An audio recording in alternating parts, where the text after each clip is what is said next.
Hey guys, so I just wanted to tell you a little bit about the bus before we get inside. So it's a 2003 Ford E350 Super Duty 7.3 liter Powerstroke turbo diesel. Mouthful, but that's what it is. It's 202,000 miles. Bought it down in LA and basically spent the past 8 to 9 weeks converting it. So just want to show you guys inside.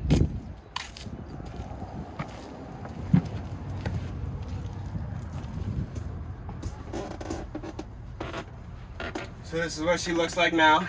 So it started off just pure sheet metal on the bottom. All the seats were already ripped out. The solar panels and the deck came already on the bus. Basically, I bought it from a couple that bought everything to convert it, just didn't have the time, and they actually ended up getting a job offer to go to Hawaii. So they took that, I bought the bus, and spent the past 8 or 9 weeks converting it. So we'll start up front. We have 4.5 cubic foot Magic Chef refrigerator. So it's definitely not just a little small dorm one. Does the job for me. Pulls about 110 watts, but it doesn't run consistently, obviously. Have a little bar sink with the pull down sink. We have 600 watts of solar up top. Underneath, I can show you guys later, it's two 200 amp hour batteries with a 40 amp charge controller. And then I have the 12 volt RV lights that are on 2 different switches. So we have the front or the back section, front section, just on 2 switches down here. And then we have an 1800 watt converter, or 1800 watt inverter, which changes DC, and that's what runs the refrigerator. Then we have just some shelving right here. These are just cargo netting that a lot of people use for like the rear of a SUV to hold in groceries. 6 foot butcher block, which we sanded and just put mineral oil on it, kept it very simple. We cut a foot off to fit it in, and actually this became this table. We just did the same thing. We stained it, sanded it, and then just stained it just to give it a little accent.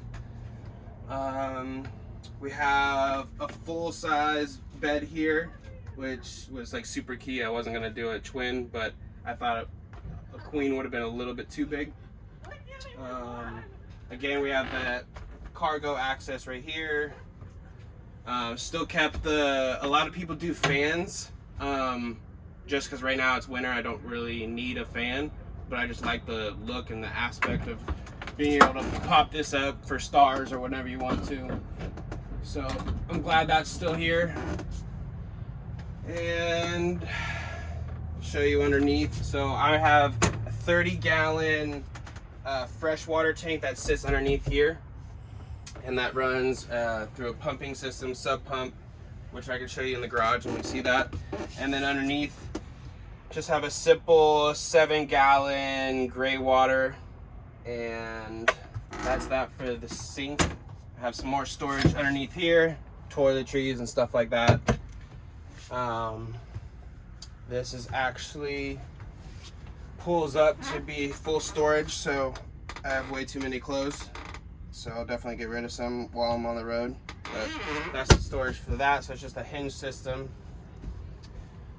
And then right here, we have 3 shelving utensils, pots, pans, and probably wondering how I cook. So I have a 2-burner stove that I'll just pull out whenever I want to cook. It makes it easy, so I have all this room to use when I'm not cooking. If you can see, this is kind of where the battery area is, the charge controller monitor in the back. We have the inverter here, it's hard to see. And then way back there is the 2 batteries right there, so 200 amp hours. And that's for that. Got a little simple little LED strip, you know, when you try to change up the mood. Love that. this little access door to the garage, which I have the Mr. Buddy heater.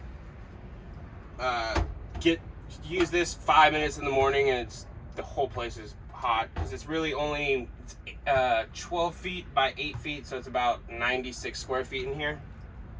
So this thing definitely does the trick. Little emergency, self-explanatory. And we have just a simple power strip back here for charging phone. Just a USB fan, just nice to get a little cross breeze. And then still have access to the door, which I call the garage door. So that'll just put us right out. And storage up here. That's about it for the inside. Let me show you guys the garage. Alright guys, welcome to the garage. So on the back here too, the ladder, I have a mountain bike mounted up there, so wherever I stop I can go trail.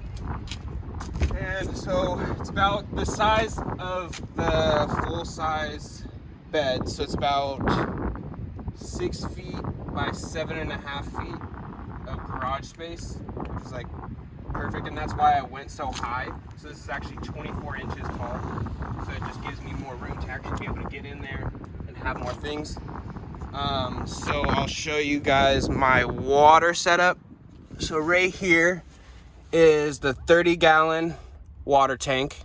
Here is the inlet, and also this one in the corner is the air outlet. So with the water, if you were just going to fill it up with water, there'd be a lot of pressure that needs to get released, so that's why you have that air lid over there. And I actually use the shark bite fittings for the whole system. So we come out of here is the on and off ball valve. Then it goes into a small filter which helps stop any debris or anything before it goes into the actual pump. Comes out the pump into an accumulator. The accumulator basically keeps the water a consistent flow, so it's not jumpier, it's just a consistent faucet flow. Then we come back here, we have a check valve right here, which basically means no water can go back this way, it can only come out this way. I then teed it off to my shower, my outdoor shower, and then it tees off all the way down and across to the sink. So that's the shower.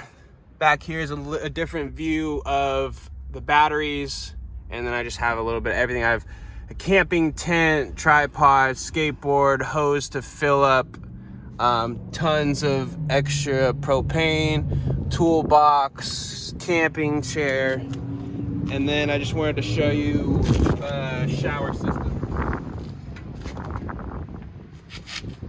So what I got was an outdoor shower that runs off of propane, so it's an instant hot water heater. So it would just hook up to a little 1 pound propane tank. Got this here, and then boom, hot water, hot shower wherever you are. So super pumped about that. And it definitely has a good amount of pressure to it. So you can have that wherever you're at. And yeah, that's the garage.